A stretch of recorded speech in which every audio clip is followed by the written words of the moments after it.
Image copyright Reuters. 21st Century Fox bid to buy Sky faces further hurdles after the culture secretary said she was minded to refer the deal to regulators over concerns about broadcasting standards.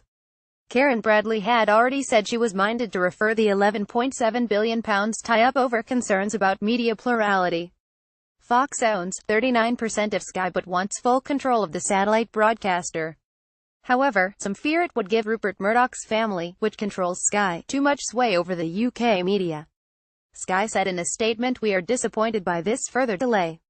Nevertheless, we will continue to engage with the process as the Secretary of State reaches her final decision." 21 Stone Century Fox said it was surprised that Ms. Bradley was unable to form an opinion after receiving independent advice and having more than 4 months to consider the case.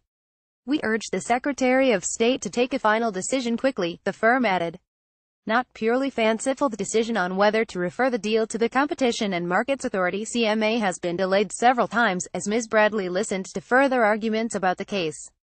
However, in a statement to the Commons on Tuesday, she said that none of the representations she received had allayed her concerns. "I have the power to make a reference if I believe there is a risk which is not purely fanciful that the merger might operate against the specified public interests," Ms. Bradley said. Image copyright Getty Images. Image caption: "There are concerns the deal would give Rupert Murdoch's family too much control over British broadcasting." Ms. Bradley has already indicated she would refer the proposed tie-up to the CMA on grounds it could threaten media plurality. This is because the Murdoch family owns controlling stakes in both News Corporation, which owns UK newspapers such as The Sun and The Times, as well as Fox, which operates in film and TV. However, on Tuesday the Culture Secretary said she was also minded to refer the deal over concerns about broadcasting compliance procedures and corporate governance failures at Fox in the past. Sky shares fell 4% on the news before recovering slightly to close down 1.6%. Fox shares were little changed. Fox said it still expects the deal to close by the end of June 2018, barring any further delays to the process. Shadow Culture Secretary Tom Watson welcomed Ms. Bradley's statement and praised her as a good one.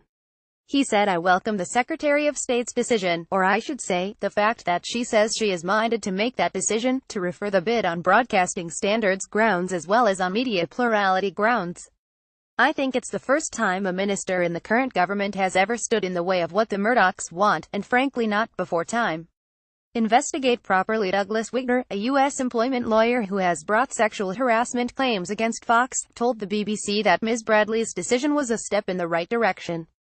However, Paul Kanu, a former deputy editor of the News of the World, said does it Fox problems in the U.S. have to translate to the UK situation? The UK's media regulations would not allow Sky News to be run in the same way as Fox US Business, he told Newsnight. Evaz, a U.S. group that has been campaigning against the proposed merger, welcomed Ms. Bradley's comments. "It's a great day for democracy, and a bad day for Rupert Murdoch," said senior campaigner Alafia Zoyab. "The public don't want this takeover, and tens of thousands have called on the government to investigate properly." Ms. Bradley has given Fox and Sky 10 days to respond. Correction: an earlier version of this story wrongly stated that Ms. Bradley had already referred the merger to the CMA.